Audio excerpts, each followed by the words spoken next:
Assalamualaikum warahmatullahi wabarakatuh.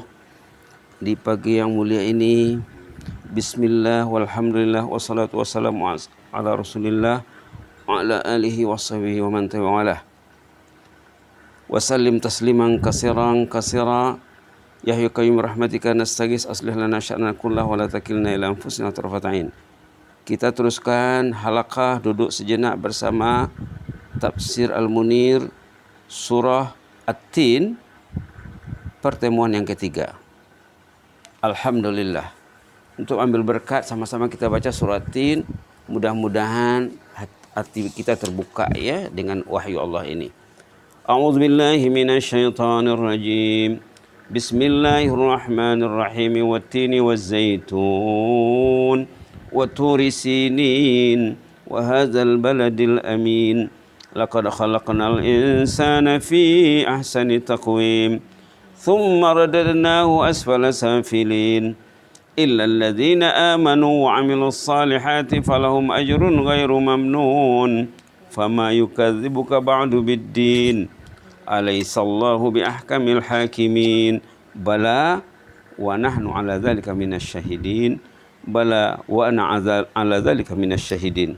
Shadaqallahul azim. Bismillah. Kita sudah berbicara tentang kenapa dikatakan surah At-Tin, atau apa kaitan surah At-Tin dengan surah sebelumnya. Secara umumnya apa isi dan konten surah At-Tin ini, apa kelebihan surah At-Tin. Sekarang beralih kepada halaman 297 Tafsir Al-Munir karangan Prof. Dr. Wahbah Zuhaili rahimahullah. Halaman 297 edisi Malaysia. Sebab turun ayat. Di sini difokuskan pada ayat 5, thumma radadnahu asfala safilin.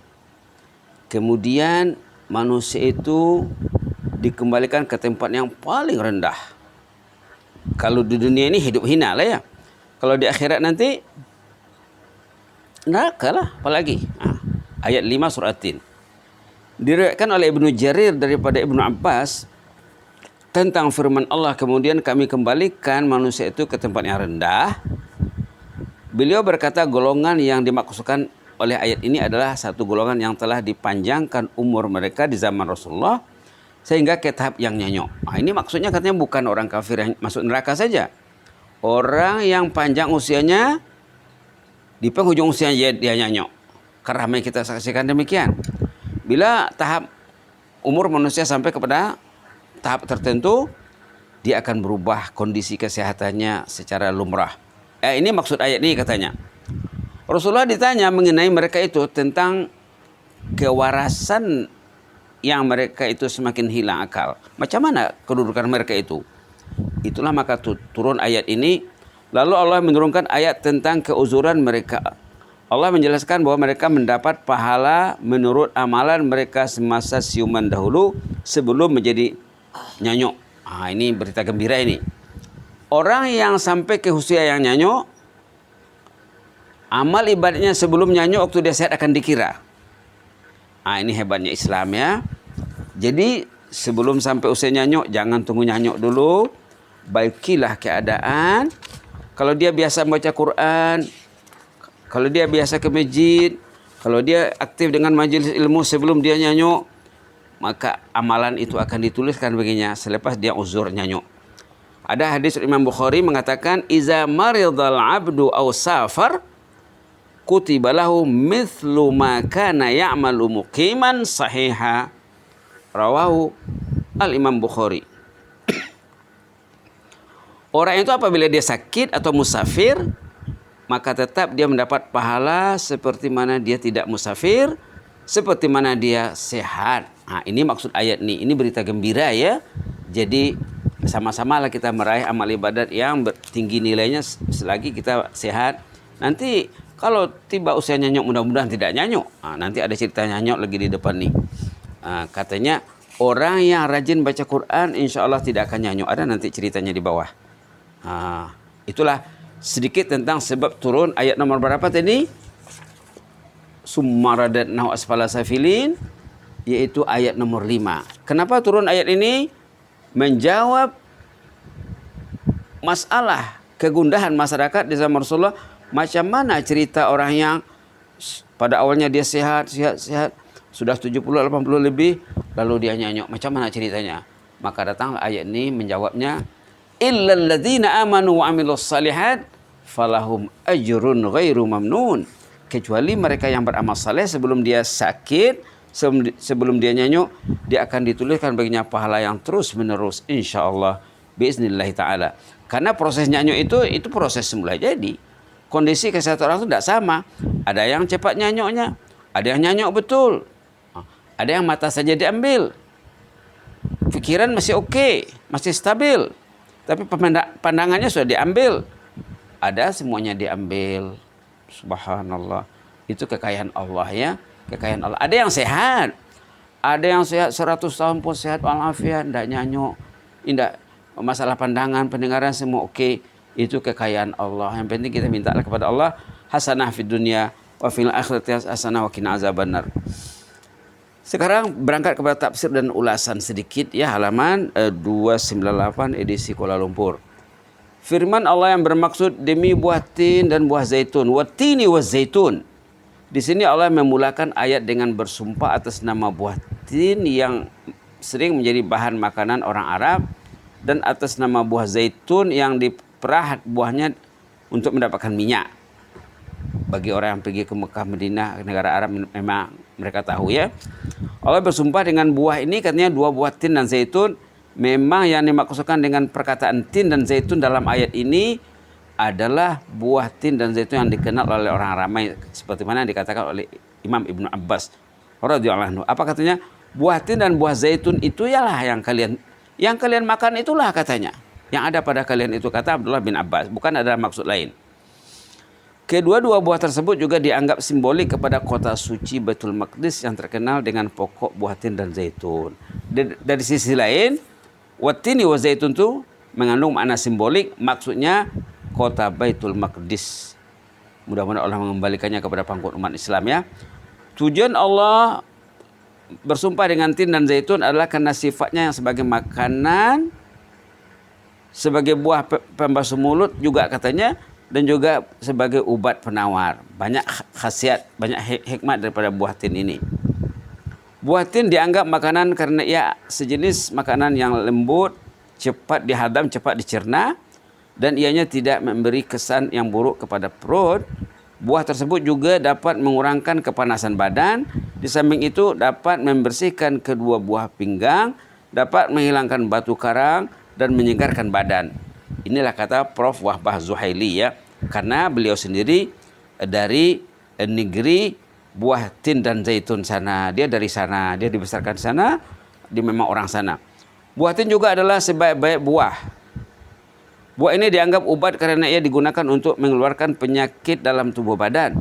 Dalam hadis Hasan yang diriwayatkan oleh Ibnu Sunni dari Abu Nuaim daripada Abu Dzar, sesungguhnya buah tin dapat menyembuhkan penyakit buasir, dan ia juga dapat menyembuhkan raum kaki, panau, dan gaut. Boleh dicoba ya dengan keyakinan masing-masing. Buah zaitun pula adalah tergolong jenis buah-buahan dalam masa yang sama. Ia juga termasuk sejenis makanan berat. Bila ia menjadi lauk, ia juga sejenis ubat-ubatan. Minyak yang diperah dari buah ini menjadi kuah bagi setengah penduduk dunia. Boleh dimakan dengan nasi, boleh dimakan dengan roti ya. Minyak zaitun juga dijadikan bahan campuran bagi jenis obat. Banyak campuran obat yang dibuat daripada minyak zaitun. Firman Allah dalam surah An-Nur, ada di sana penekanan dalam surah An-Nur tentang buah apa ini? Buah zaitun. Yuqadu min syajaratin mubarakatin zaitunah, zaitunatin la syarqiyatin wa la gharbiyah. Ayat 35 ya. Yuqadu min syajaratin mubarakatin zaitunatin la syarqiyatin wa la gharbiyah. Shadaqallahul azim. Surah An-Nur ayat 35. Dinyalakan dengan minyak dari pohon yang banyak berkatnya, yaitu pohon zaitun yang tidak tumbuh di sebelah timur dan tidak pula sebelah barat katanya. Diriwayatkan daripada Abu Nuaim dalam kitab At-Tib, perubatan ya, makna itu kitab perubatan, dari Abu Hurairah hadis Hadis ini katanya walaupun hadis dhaif, makalah buah zaitun dan ambillah manfaat minyaknya karena pokoknya pokok yang penuh berkat. Firman Allah lagi yang bermaksud dan demi bukit Sinai, wa turi sinin. Tadi telah selesai membicarakan tin dan zaitun, sekarang beralih kepada ayat 2, wa turi sinin. Demi bukit Sinai atau Turi Sina, ialah bukit Tur Sina tempat Nabi Musa bin Imran bercakap bermunajat dengan Allah. Itu maksudnya ya. Jadi tadi maksudnya makna simboliknya kota Baitul Maqdis.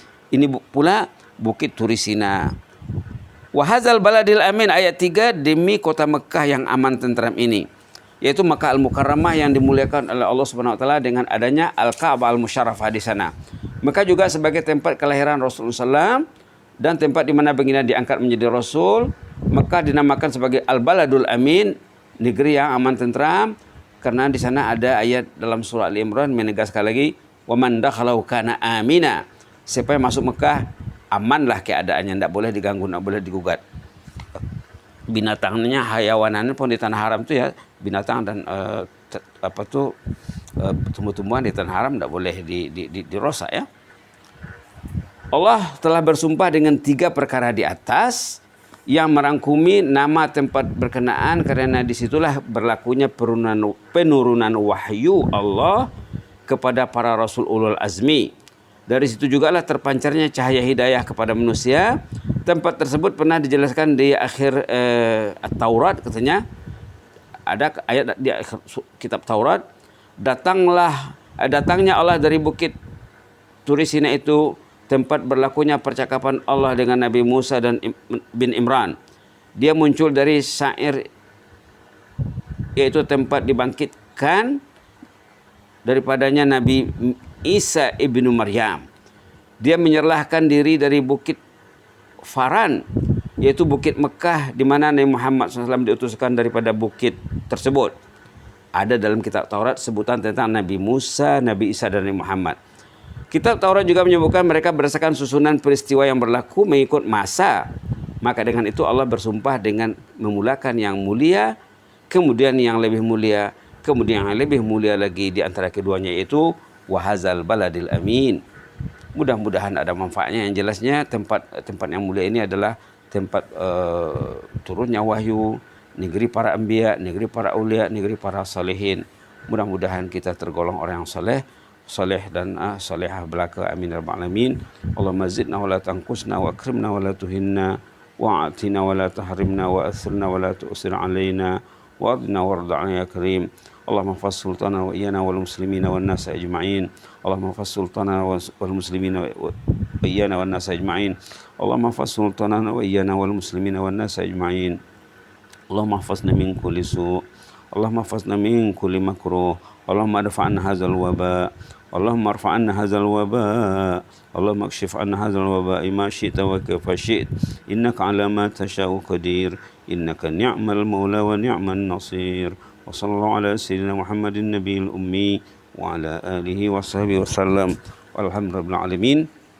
جزاكم الله خيرا وبارك الله فيكم. إني أحبكم في الله وأستودعكم الله الذي لا تضيع عنده ودائعه.